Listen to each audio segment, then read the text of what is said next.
Estamos em mais um episódio do Perita Cash, no novo quadro Quer ir rápido, vá sozinho, quer chegar longe, vá em equipe.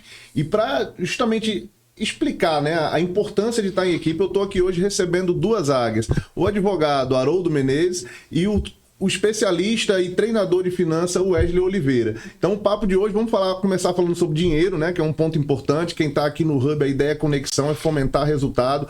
Wesley, fala pra gente como é que você pode ajudar, como é que funciona essa parte de treinador de finanças?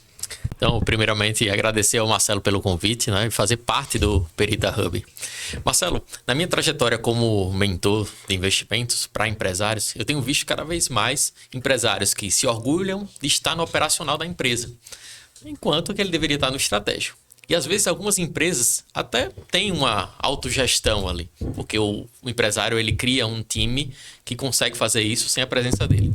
Por outro lado, ele se orgulha em concentrar todo o seu patrimônio financeiro apenas no seu negócio.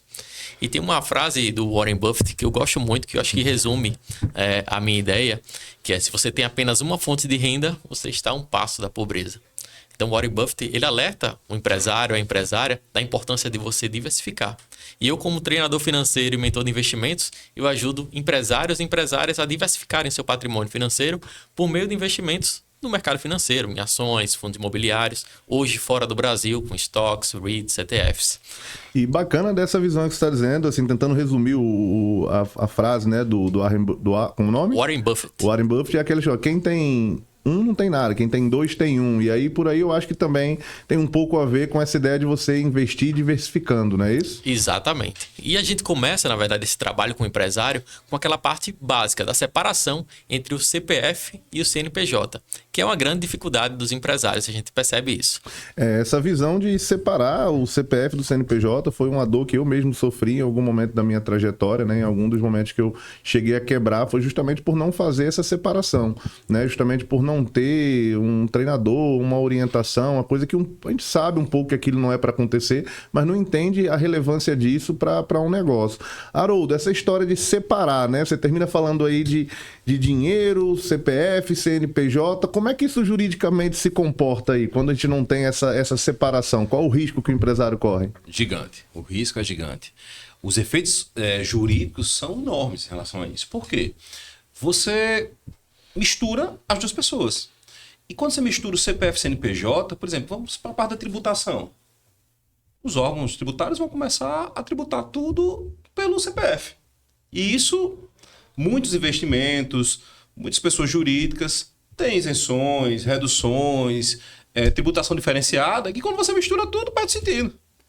Então você vai ter um prejuízo financeiro muito grande quando você mistura o CPF e CNPJ. Além disso, você mistura todo o seu patrimônio. E aí, quando uma empresa quebra você e a empresa. Se tem tantos mecanismos legais de se fazer uma blindagem patrimonial, quando você mistura os dois, você perde completamente. Todos esses benefícios, né? A gente tem até um caso, assim, alguns, né, similares aí, onde a gente fala da diferença do CPF e do CNPJ, onde muitas vezes o sócio ele termina contratando pela empresa, fazendo pagamentos pelo CPF. Nesses casos, um simples pagamento, né, como para a gente fazer um gancho com o que o Wesley falou de separar o CPF e CNPJ, é algo relativamente básico, né, necessário, e disso decorre uma série de complicações. Vamos agora lá para frente para o jurídico, depois a gente volta para o financeiro.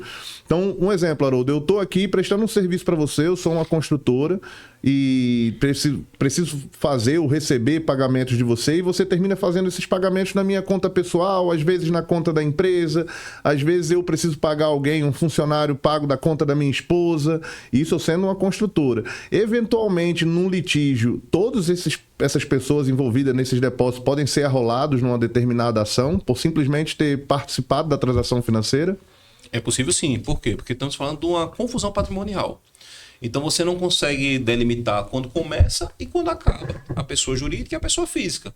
Então quando você vai para uma discussão tributária, por exemplo, um órgão de fiscalização, ele tributa tudo. Ele considera a pessoa física e tributa. E essas pessoas juridicamente, tem jurisprudência nesse sentido, que acaba responsabilizando todos. Então é muito importante a separação. E isso é bem comum na construção civil, que é o que o Hub trabalha muito, essa área. As construtoras, além de não fazer um contrato de forma organizada, muitas vezes, a construtora faz de todo jeito, faz contrato verbal, às vezes de casas, de imóveis, o que é praticamente inimaginável, mas acontece bastante isso. E os pagamentos, eles são feitos, às vezes, pessoa física, pessoa jurídica, terceiros, e aí você perde a identidade. Porque quando você tem uma empresa e você presta um serviço, é aquela empresa que presta serviço ao consumidor. E aí quando você mistura tudo, você não sabe quem está prestando serviço e a quem está sendo pago. Isso é um problema real. E isso tem repercussões jurídicas, tanto na parte judicial, de responsabilidade, como na parte tributária. Acho que esses dois pontos principais. Isso acontece muito porque falta de assessoria. Os empresários, eles não se revestem de profissionais para fazer essa assessoria, e é essencial. Você precisa de uma boa assessoria contábil, você precisa de uma boa assessoria jurídica, e quando você está falando de dinheiro, que você tem investimentos, que você tem patrimônio, a pessoa física, a pessoa jurídica, você precisa de uma assessoria, de uma consultoria financeira, para saber como lidar com essa situação. Por exemplo, a questão do sócio. Ele tem um patrimônio dele. Como é que ele vai lidar com esse patrimônio financeiramente? A empresa tem um patrimônio dela. Como é que ela vai lidar com esse patrimônio financeiramente? Então, tudo isso precisa estar muito bem separado e orientado, para não gerar prejuízo. Então, de repente, aí para quem está aí em casa assistindo a gente, você que faz aquele Pix da conta da esposa, da sua própria conta pessoal, que tem 2, 3 empresas e paga as contas, aí, além dele estar atrapalhando a contabilidade, está tendo uma prática aí, digamos, inconsciente, né? Eu acredito, Wesley, que isso aconteceu. Vamos falar um pouco sobre inconsciência. Ele está correndo risco jurídico com tudo isso. Então, muito cuidado aí com o que você faz com seus pagamentos, como é que você gere essas suas finanças, porque isso aí pode ter um preço muito alto, né? Pelo que o Wesley estava explicando um pouco para a gente nos bastidores, para isso acontecer, muitas vezes existe um bloqueio, algo emocional envolvido. Explica pra gente. Comportamental, Marcelo. Você começou sua fala aí, quando a gente começou o nosso bate-papo, falando que foi uma das suas dores. E mais de 80% dos nossos resultados financeiros são decorrentes da nossa relação com o dinheiro. E as decisões que a gente toma são estritamente emocionais. Quando você acha que, não, beleza, eu analisei toda a situação para tomar uma decisão, o seu aspecto emocional ele já tomou essa decisão há muito tempo. Apenas o seu aspecto racional, ele vai lá para validar, para que você se sinta mais confortável. Vou dar um exemplo que está fora das finanças, mas para ficar bem claro. Se todo mundo usasse o racional para tomar uma decisão, ninguém fumava. Concorda comigo? Exato. Então a mesma coisa é quando a gente fala sobre dinheiro. As pessoas têm uma relação totalmente emocional, tomam as suas decisões de acordo com o seu modelo de dinheiro e acabam replicando isso no seu dia a dia, tanto nas finanças pessoais quanto nas finanças empresariais. E aí, voltando um pouquinho para essa questão da separação, né, entre CPF e CNPJ, uma coisa básica, além dessa separação, é você estabelecer um prolabore. Muitos empresários usam a própria empresa como um caixa eletrônico. Isso. E aí chega justamente nisso que você está falando. O cara chega lá, tem um boleto do CPF para pagar e ele paga também na conta da empresa. Então vai lá e faz como se fosse um simples saque. Né? E usa o caixa da empresa e não sabe mais o que é caixa da empresa e o que é caixa da pessoa física. Isso leva muitos empresários a falirem. Não à toa, né? Mais de 80% das empresas elas fecham nos 5 primeiros anos. E esse desconhecimento aí, que muitas vezes é emocional, eu vou falar isso por mim, então termina que o seu assunto ele me toca. Eu acho que se eu tivesse, por exemplo, em determinado momento da minha trajetória, tivesse tido acesso a um treinador e me trouxesse a consciência de que meu problema muitas vezes estava linkado a algo emocional, que por vezes eu não entendia o porquê, eu não teria tomado certas decisões, eu não teria corrido certos riscos. E hoje, por exemplo, a gente está nessa mesa aqui discutindo isso, é fruto desse desenvolvimento, que é o que eu espero que quem esteja nos assistindo não precise realmente cair ou tropeçar, como eu tropecei, que isso possa ser minimizado, porque eu tanto fiz pagamentos em contas erradas, como eu fui condenado em processos trabalhistas ou processos cíveis, porque justamente existia um registro, uma evidência de uma das minhas empresas ou de alguma das pessoas ligadas a mim, e terminei fazendo parte de um processo indevidamente, entre aspas. Devidamente porque eu tinha um registro ali, aquilo tinha que ser esclarecido, mas indevidamente porque de fato não havia relação nenhuma, a não ser o meu mau hábito, o meu mau costume em realmente misturar as minhas contas ali e fazer os pagamentos. Então parece realmente ser algo muito simples, mas é como você falou, eu tinha essa sensação de que a conta da empresa, na época que eu fazia, era justamente meu caixa eletrônico. Eu ia lá, eu tirava, eu pagava, se fosse viajar, e tudo ia saindo ali daquela fonte, porque estava tudo, como você falou, sendo construído em cima daquela base, não havia diversificação. Então, bacana aí essa visão do comportamento. Haroldo aí você ia completar. Posso completar aqui? Vou dar até um exemplo meu de como foi importante essa separação. No ano de 2020 veio a pandemia. Em 2019 eu tinha comprado uma segunda unidade de uma empresa, que na verdade era uma box CrossFit, e tinha feito um trabalho de reestruturação dessa empresa, enxugado as contas. A empresa ela tinha saído do vermelho, tinha renegociado as dívidas, porque eu comprei numa situação que a empresa ela estava para fechar, vamos dizer assim, e a gente fez um trabalho muito forte. Mas sempre para mim foi muito claro essa separação entre CPF e CNPJ. Quando veio a pandemia em 2020, todo o trabalho que a gente tinha feito durante um ano, ele foi colocado à prova e infelizmente a gente não tinha como dar continuidade às atividades da empresa naquele momento. Então eu fechei a empresa, mas eu não quebrei junto com a empresa. Por quê? Porque havia essa separação desde o início. Para mim, isso estava muito claro. Então, o meu papel hoje como treinador, me defino como treinador financeiro, justamente porque eu posso ajudar os empresários nessa parte comportamental. E indo além, obviamente, na tomada de decisão e na construção de patrimônio financeiro, que vai além do seu negócio. Isso já de um case que decorreu das suas próprias atividades. Aí você praticou o seu próprio conhecimento aí dentro de um negócio que você tinha na sua frente. Dentro dessa ajuda que você dá, você contribui aí, que eu entendo que é basicamente uma virada de chave, assim, para a pessoa começar a se orientar, como você falou, fazer uma separação CPF, CNPJ, entender que ele pode fazer um investimento por menor que seja, né? E, ou seja, você consegue, como você estava explicando aqui um pouquinho antes, você ter uma cota de uma multinacional, de uma empresa realmente muito grande, com um clique, né? Isso. Com toda essa distância. Faz parte do teu trabalho. Os outros staffs, tais como contadores especializados, a parte jurídica para orientar, enquadramento tributário, digamos assim, para o sucesso desse empresário que você venha treinar, você... Nos cases que você já verificou, essas pessoas que conseguem obter esse melhor resultado, eles se cercam desses staffs ou são autodidatas? Olha, eu vejo como um papel fundamental aqui do ecossistema que o Perita Hub ele traz. Porque, de fato, quando a gente vai... não tem uma faculdade para ser empresário. A gente aprende isso, né, na prática, literalmente. E ao preço de muito suor e às vezes muito sangue. Então, a proposta do Perita de trazer profissionais que complementem isso, sem sombra de dúvida, vai fazer com que o empresário ele alcance mais resultados. Porque uma coisa é ele ter um acesso, por exemplo, ao contador, ele receber planilhas, receber toda a parte de estruturas, e outra parte que ele precisa, que ele não vai receber do contador, é a parte de treinamento e tomada de decisão, né, quando fala do comportamento mesmo em si.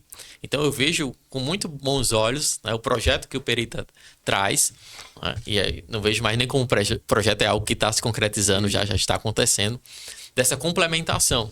Então a parte jurídica, por exemplo, eu tenho um profissional aqui como o Haroldo que pode dar as orientações na parte jurídica. Mas Haroldo, por exemplo, ele não vai ajudar o empresário na parte comportamental. Então, de fato, a gente tem essa complementação e eu vejo que a gente tem profissionais aqui de referência e o empresário e a empresária vai ficar muito bem assessorado e acompanhado aqui no ecossistema do Perita. Uma jornada diferenciada, né? Com toda certeza. E Haroldo, dentro dos seus clientes aí que você, por exemplo, trabalha, a gente conversou um pouco sobre essa parte de finanças, separar CPF, CNPJ.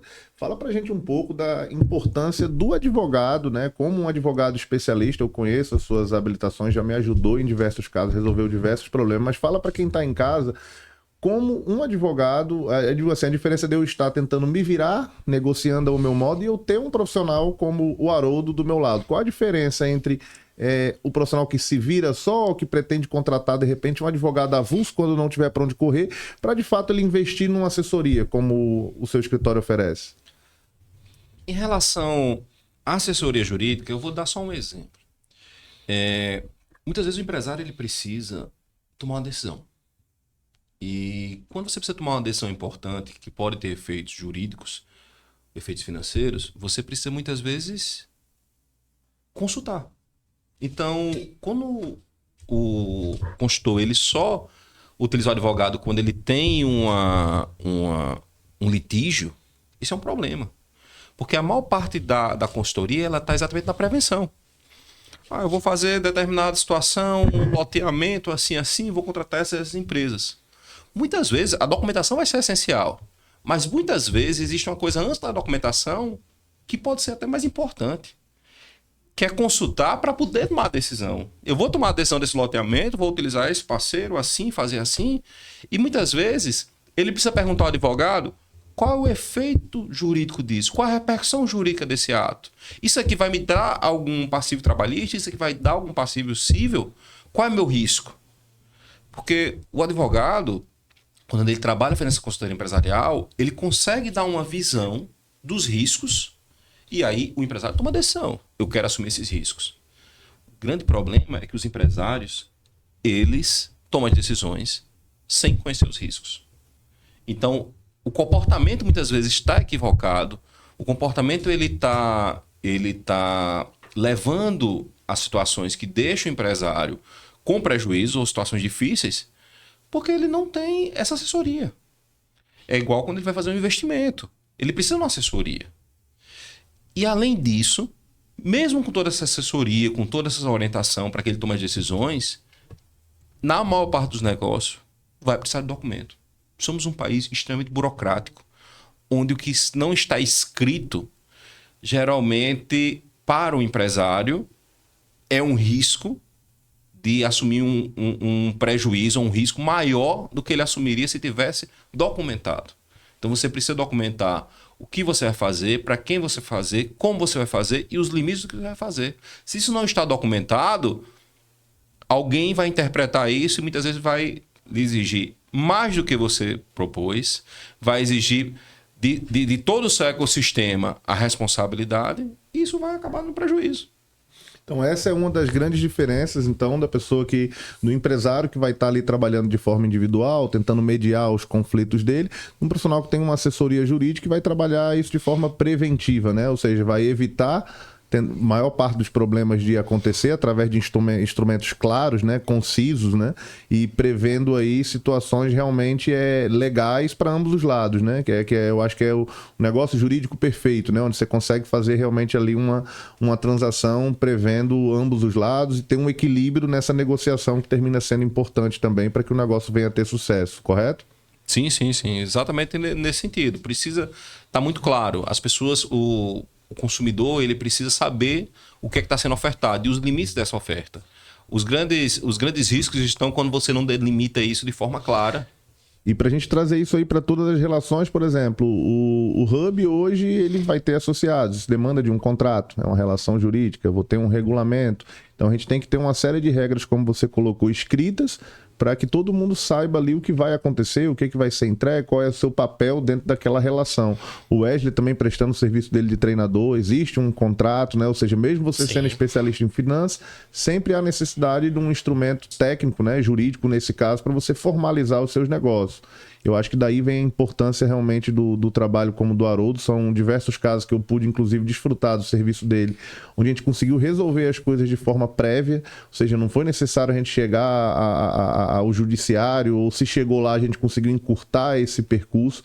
Eu acho isso aí muito relevante, porque o empresário hoje ele não tem tempo para estar agarrado com passivo, seja ele trabalhista, seja ele civil, até mesmo emocional, correto, Haroldo? E aí eu acho que ter um profissional com sangue frio para lidar com aquelas complicações é extremamente necessário. E aí fica aliado, né? Essa visão aí da gente ter realmente um investimento daquele que a gente ganha, é ralado ganhar o dinheiro hoje no mercado local, mas o segredo, né? Isso, de parte do que a gente ganha é que isso tem que ser aplicado. Isso, tem um percentual? Como é que funciona isso aí? O que você recomenda? Sem sombra de dúvida. Eu acho que tem uma similaridade aqui no meu trabalho de Haroldo, da gente também trabalhar na parte de prevenção, né? Haroldo falou muito disso. E, por exemplo, existe um outro conceito básico, além dessa separação de CNPJ, CPF, além de você ter um prolabore, que é dali que o empresário ele deve ter a sua vida pessoal. Existe também a necessidade da construção de uma reserva de segurança, de uma reserva de emergência, como muitas pessoas gostam de chamar. Eu prefiro chamar reserva de segurança, tanto da pessoa física quanto da pessoa jurídica. Então, muitos empresários acabam o quê? nessa mistura, eles não têm uma reserva ali de segurança para a própria empresa, e aí quando a empresa necessita, ele vem da pessoa física e transfere esses recursos para a pessoa jurídica. E faz o contrário também. Então, assim, eu acho que a gente trabalha muito essa questão dessa complementação e junto ao empresário de trabalhar essas questões básicas mesmo. Então, e o que seria um percentual, para quem está em casa, engenharia muito agarrada a número, a percentual? Vamos lá. Tem um livro que é O Homem Mais Rico da Babilônia. E ele traz um conceito básico. Então, a Bíblia traz bons ensinamentos sobre dinheiro. É uma das palavras mais faladas na Bíblia. Incrível, né? Então, 10% de tudo que você gera, ele deve ser investido.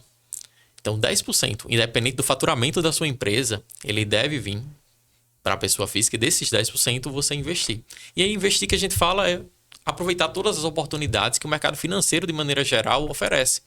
Então, aqui no Brasil, por exemplo, a gente tem ações, fundos imobiliários, que a gente tem um acesso muito fácil. Hoje você abre uma conta na corretora, você transfere os recursos e no mesmo dia você consegue se tornar sócio hoje de grandes empresas. Então, é legal você ter seu próprio negócio, sim.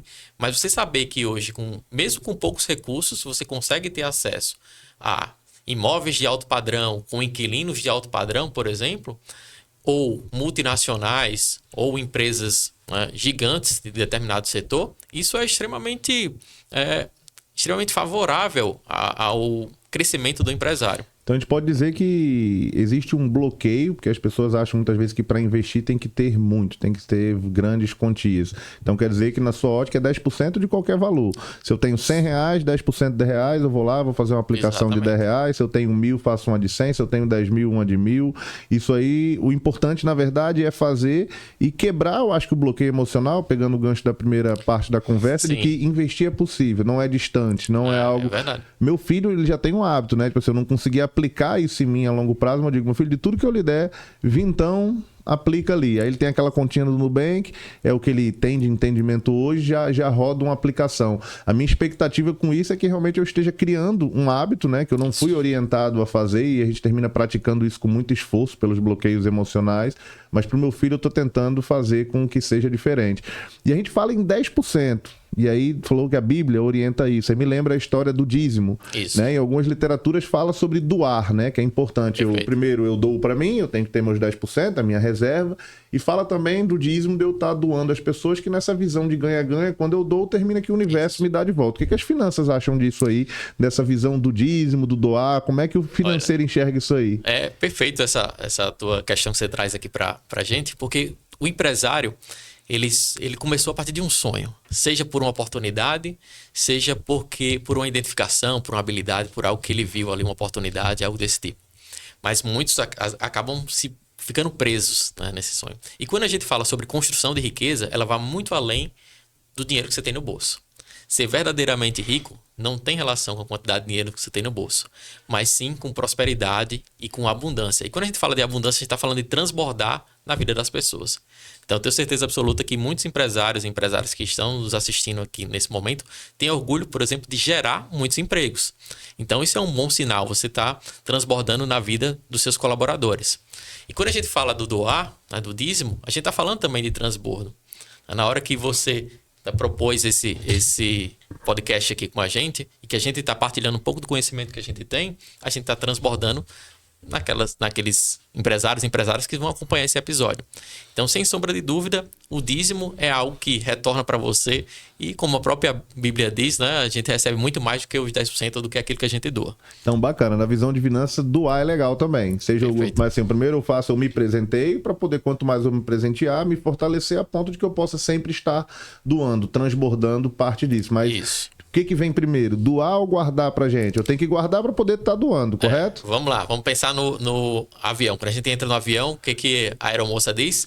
Em caso de despressurização da cabine, coloque sua máscara primeiro para depois você colocar na do seu vizinho, porque senão você perde a consciência e não vai poder ajuda ninguém. Então, primeiro você precisa cuidar das suas finanças, né, e para depois você conseguir transbordar na vida das pessoas. A gente falou em dízimo, né, em doar, em guardar 10%, a gente chegou aí a 20%. E aí eu vou pro advogado aí, para quem é advogado, tá escutando, a gente tem aquela história do honorário sucumbencial, que além dos honorários que vocês cobram, existe um percentual de proveito econômico, é muito comum na área jurídica, o profissional de direito fazer jus a esses 10, 20 ou 30% do sucesso da causa dele.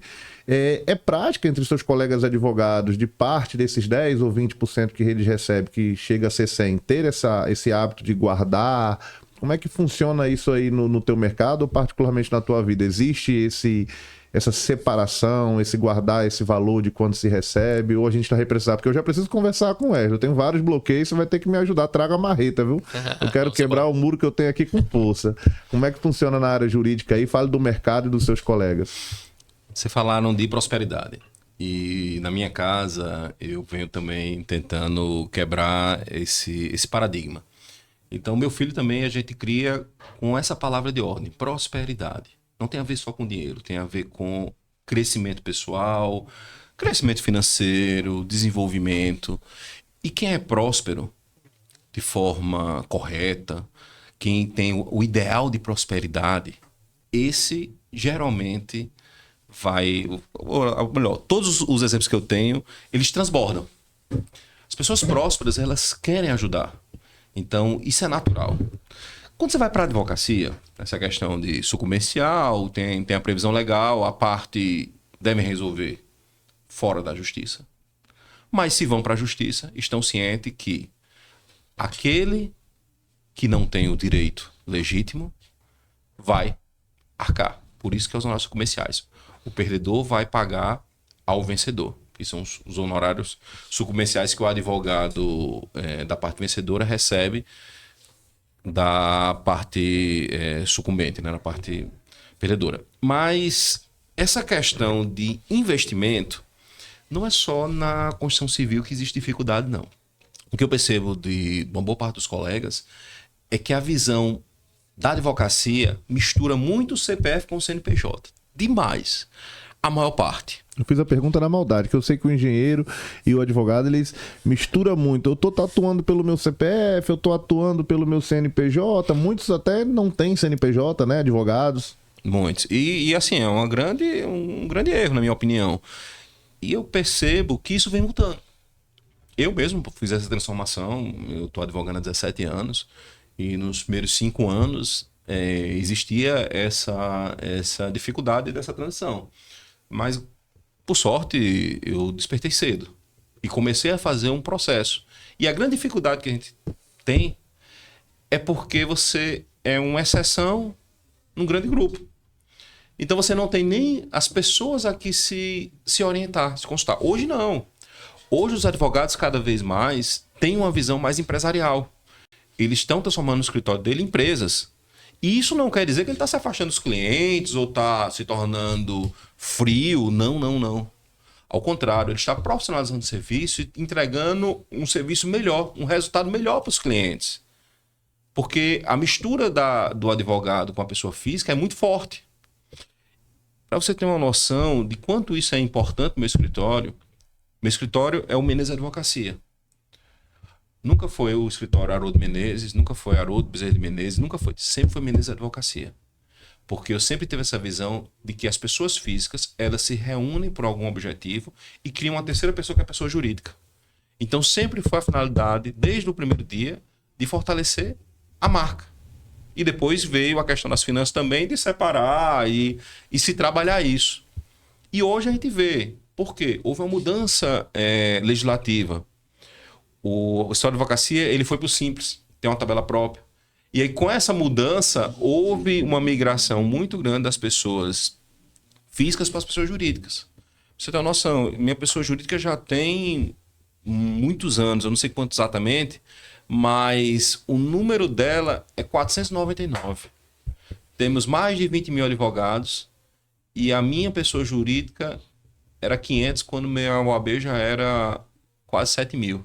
Isso no segmento, é como se você fosse a empresa 500 diante de 10 mil advogados, sei lá. Exato. Então, assim, não era tão comum.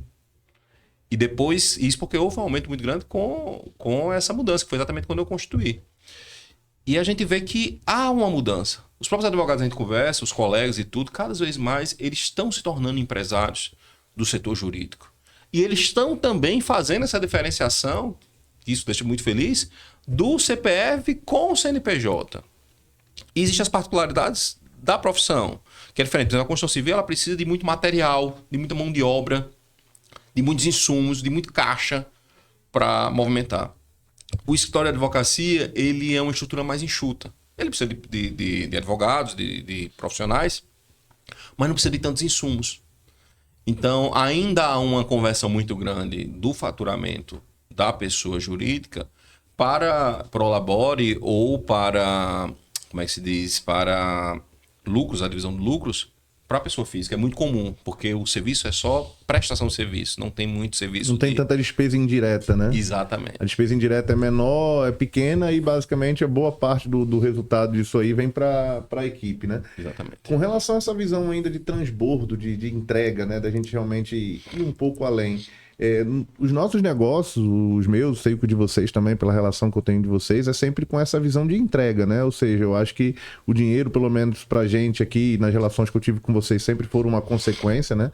Sempre a visão foi realmente de resolver um problema, de auxiliar com aquela expertise do que a gente tem. O projeto Hub, ele é isso, né? Basicamente são dores que eu sofri e aí eu compartilhei isso com vocês, com vários staffs, que a gente vem aqui conversando, o pessoal achou bacana o ideal da gente poder realmente estar ajudando as pessoas, né? Isso é uma visão aí de contribuição e que termina trazendo pra gente algo bacana. Pra mim, em particular, sempre que eu converso com vocês, que é essa temporada que a gente tá fazendo do se quer ir rápido, vá sozinho, se quer longe, vá em equipe, é engrandecedor cada papo, né, que eu termino tendo. Eu termino, poxa, numa visão da gente gerar um conteúdo, construir uma autoridade, ajudar as pessoas. Eu me ajudo nisso também. Então, aquela história do dízimo, né? Então, assim, poxa, o primeiro ponto aqui eu aprendo bastante, em segundo a gente termina tendo um transbordo que é uma entrega para essas pessoas fora.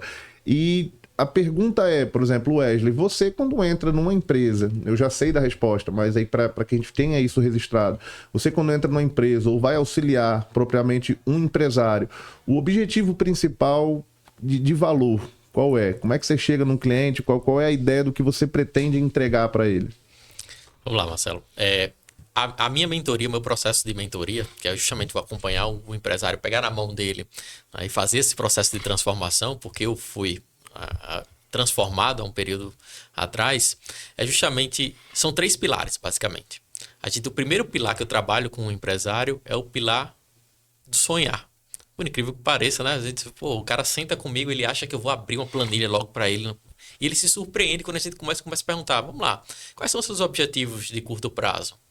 Quais são os objetivos de médio prazo? E os empresários não sabem responder, tem muita dificuldade, porque ele não tem clareza. E aí tem uma frase que Alice no País das Maravilhas, que diz, né? Quando você não sabe onde quer chegar, qualquer caminho serve. Exato. E eu vou além, tá? Eu gosto de dizer o seguinte, quando você não sabe onde quer chegar, nenhum caminho serve, porque você fica perdido.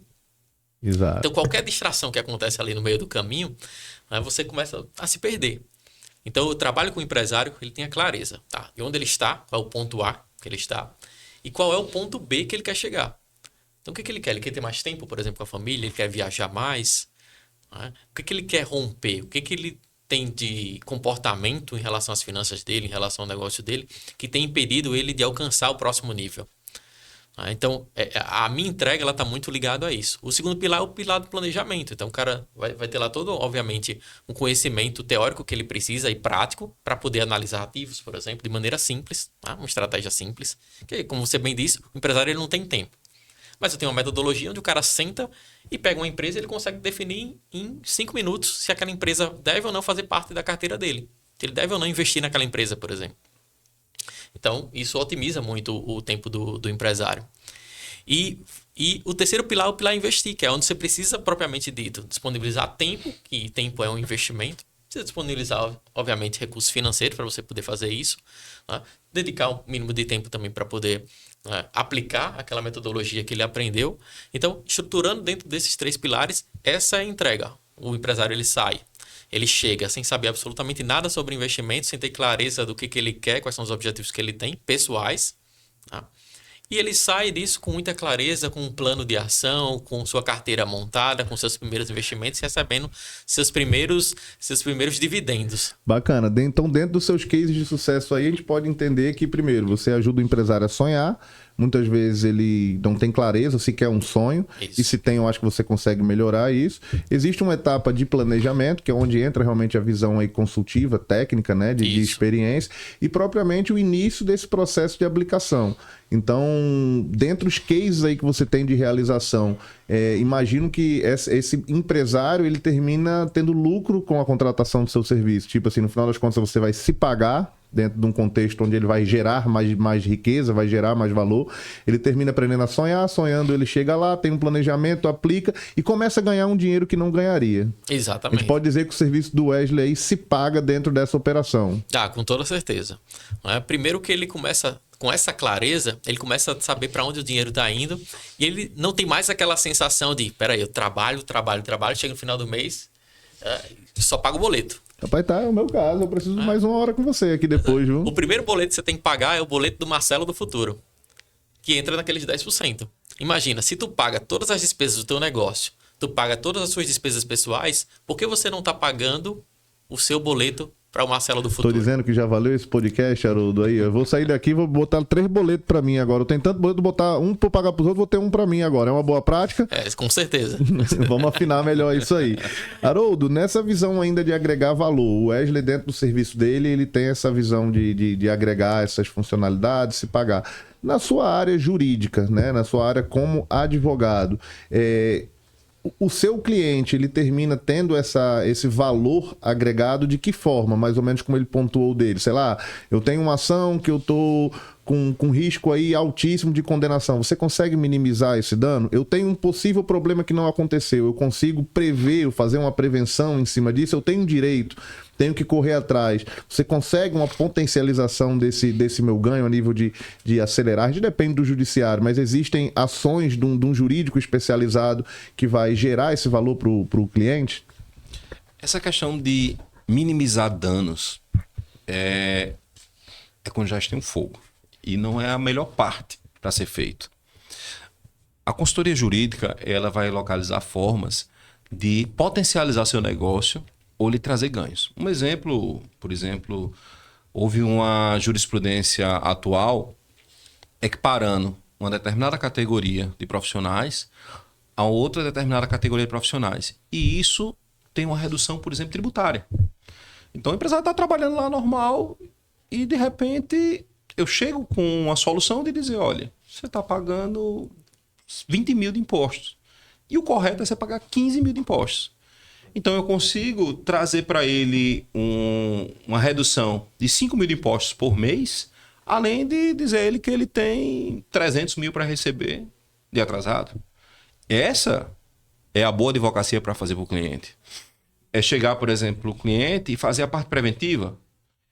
Ele tem o negócio funcionando, mas não tem contrato com ninguém, não tem contrato com os prestadores, não tem... É tudo de boca. Está num risco grande. Está no risco grande. E a gente vai, regulariza essa situação e aí vai evitar que ele tenha esse problema.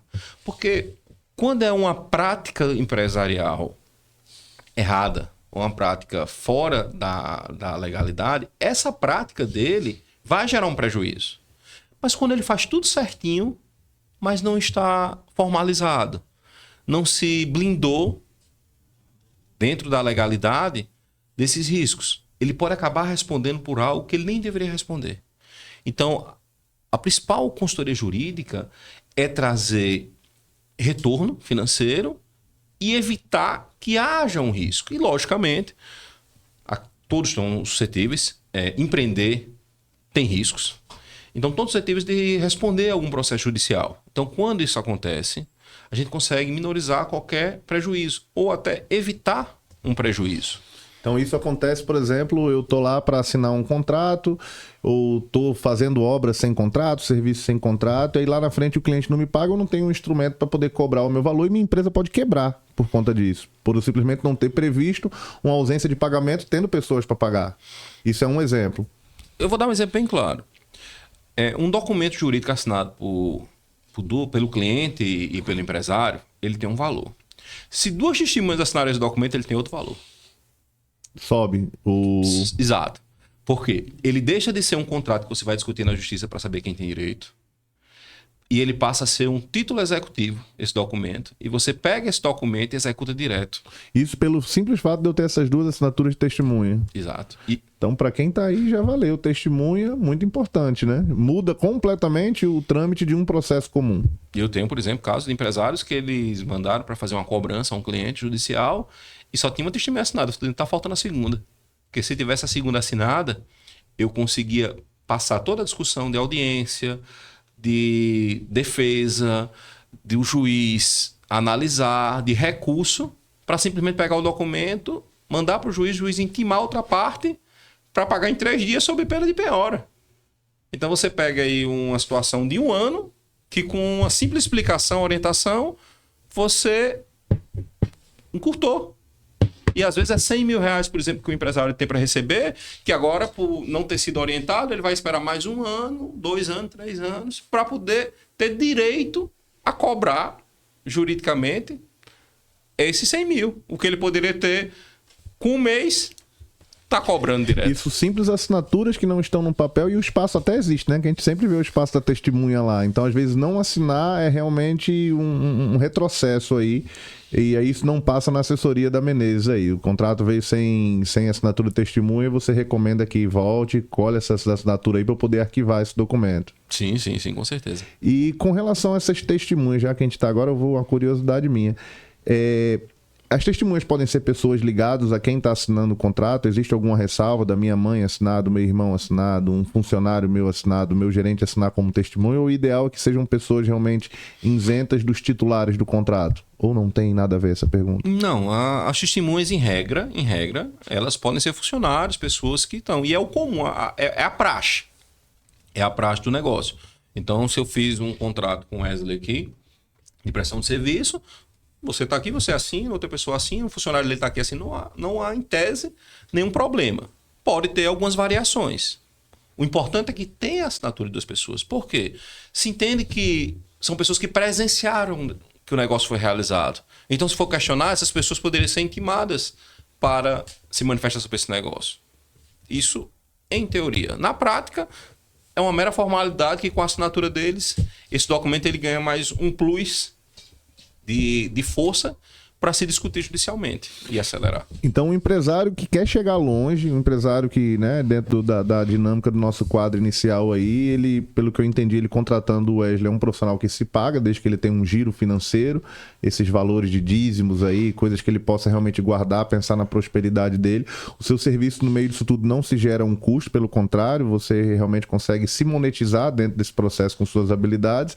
E você, Haroldo, pessoal da Menezes, também da mesma forma. Então, quer dizer que eu, empresário, tô apertado, porque nunca existe o cenário ideal para o empresário, né? Assim, eu tô folgado, tá tudo ok, agora eu posso gastar. A pessoa sempre termina tendo que investir, né? Correr um risco, como o Haroldo falou, faz parte do negócio.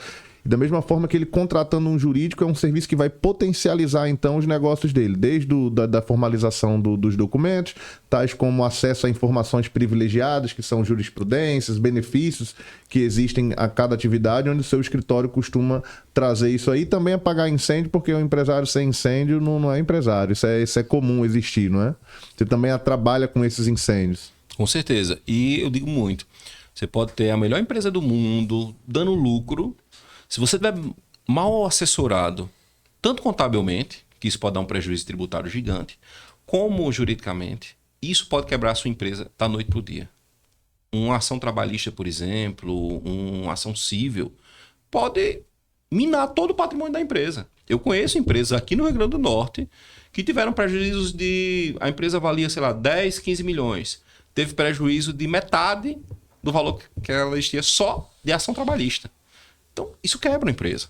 Porque a empresa ela é feita e organizada para ter aquele faturamento, aqueles custos, aquela situação. Aí você chega, tem lá 500 mil no caixa. E o custo dessa empresa é 200 mil por mês. Você chega e dá um prejuízo de 450 mil de uma vez só. Ela não paga nem os custos. Rapaz, tocou no trabalhista, machucou o pessoal da construção civil, né? Aí é onde é o calo, não. Tem vários calos, né? Aí eu vou fazer pergunta agora, já estava indo para a fase final, mas vou voltar, porque trabalhista é relevante para quem está ouvindo. No mercado da construção civil existe muito esse entra e sai de funcionário. É muito profissional, funciona, não depende muito da mão de obra, o material é humano. Então ele hoje quer trabalhar, amanhã não quer. Tem até os memes que dizem, rapaz, pedreiro é o único que não trabalha, quando não quer ele simplesmente não vai. Chega uma semana depois, como tudo tivesse normal, e você ainda bota cafezinho para ele não ir embora, porque você precisa dele, né? É difícil você encontrar pessoas para substituir com certa velocidade. Isso naturalmente na indústria existe uma tratativa diferente, mas a pessoa física geralmente lida com o pedreiro dessa forma, se submete às faltas, a obra fica parada ali virada uma semana, e na construção civil a gente precisa muito dessa dinâmica de mudar mão de obra. E aí termina que o cara cai, no geral, ele cai numa visão de que aquilo é normal, aí entra gente, sai gente, não existe documento. Ele tá pagando o funcionário, porque o funcionário não vai trabalhar, o funcionário passou 3 dias sem receber, geralmente ele já deixa de trabalhar. Mas na construção civil, fruto de muitas condenações, são justamente relações trabalhistas, onde o profissional de fato recebeu os valores e até boa parte dos direitos, mas a empresa não tinha arquivado nada desses documentos, não existiam contratos de prestação de serviço, as declarações, enfim, ele não estava munido de documentação.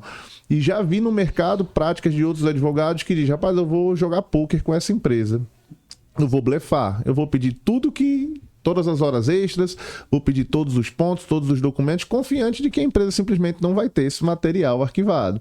Então, uma prevenção minimizaria consideravelmente isso aí, né, Haroldo? Consideravelmente. Se você trabalha com a mão de obra que ela varia muito, que ela tem muita mudança, você precisa dar uma atenção diferenciada a esse setor da empresa. Então, assim, se há uma mudança muito grande de funcionário, então é esse setor que você precisa ter mais cuidado. Porque, às vezes, um profissional, com pouco tempo, pode lhe dar um prejuízo, um passivo trabalhista enorme. Eu conheço casos de pessoas que trabalham 6 meses, 7 meses, 8 meses, chegaram a dar passivo de R$100 mil. Então, assim, com pouco tempo. Então, assim, tem que se ter uma atenção, tem que se ter um cuidado.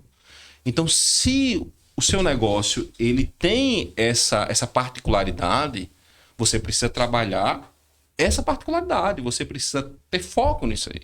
E o empresário ele não tem tempo simplesmente para dizer, não, eu vou parar, eu vou descrever. Não, você precisa de uma consultoria. Você precisa que alguém veja isso. Você precisa que o RH esteja alinhado com o jurídico e esteja alinhado com a pessoa de campo, que faz as contratações, que faz as demissões.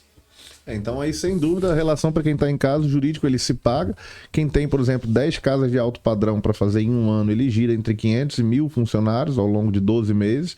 E aí, como é uma atividade que se baseia em pessoas, além dos tributos, além dos impostos, compra e venda, uma série de relações jurídicas, mas somente a parte aí trabalhista meio que já tem, né, esse apelo aí. Eu acho que o volume é tão grande que se há uma prevenção nesse sentido, você, por efeito cadeia aí, já elimina e minimiza uma série de possibilidades. Bacana aí demais essa visão do jurídico e da parte financeira. Wesley, o seu serviço é pautado no empresário. Isso. Né?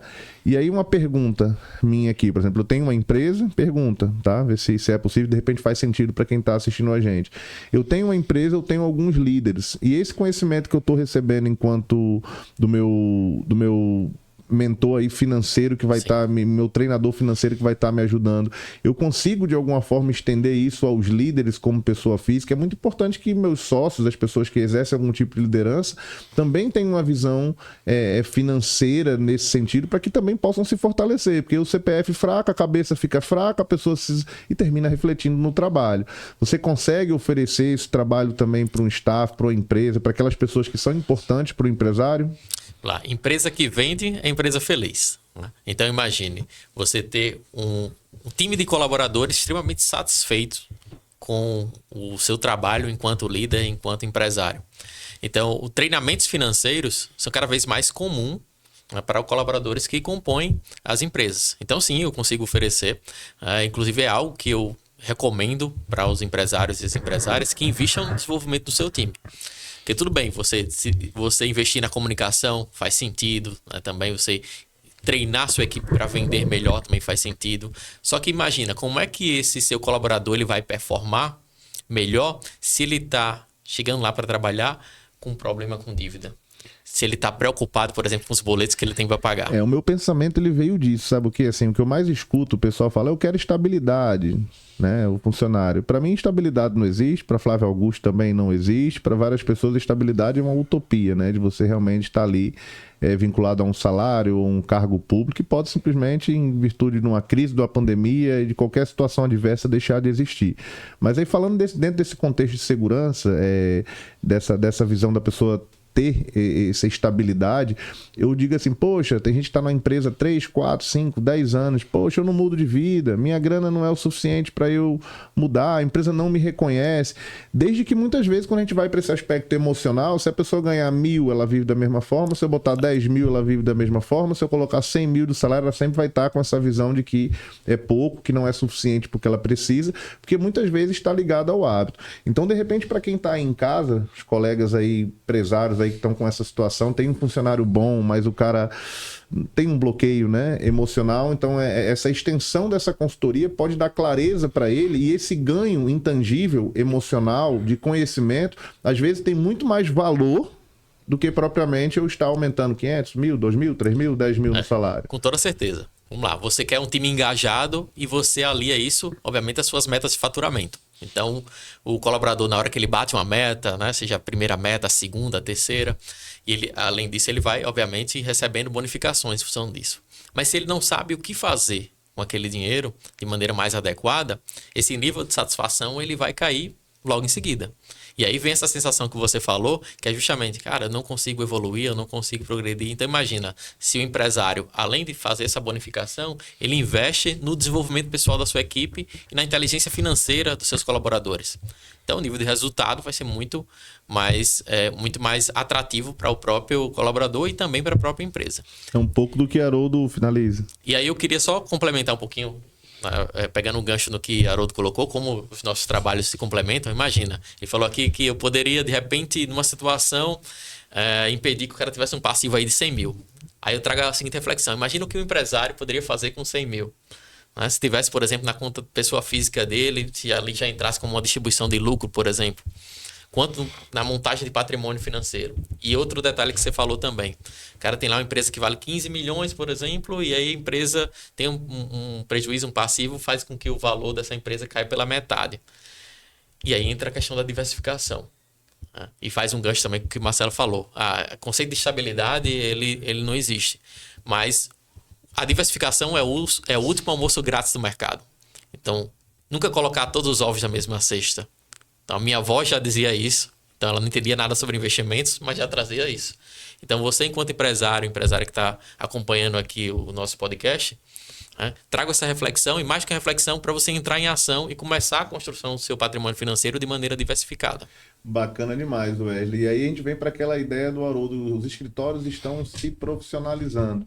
Eu acho que isso termina sendo realmente uma grande ajuda aí para o mercado como um todo, né? Seja na construção civil, seja na área jurídica, enfim, serviços, do que for, essa educação financeira, porque muitas vezes não é um número que está impactando, e sim um bloqueio emocional. A gente indo para a fase final, tá, desse primeiro episódio aqui, falando sobre finanças e jurídico, e aí queria que vocês aí deixassem para gente uma palavra, uma frase de efeito que faz sentido, a questão do @ de vocês, e passar uma mensagem aí para a galera do Hub que vai ter acesso aí a esse conteúdo, né, e esse auxílio que vocês vão poder dar nas relações do Hub que vão surgir daqui para frente.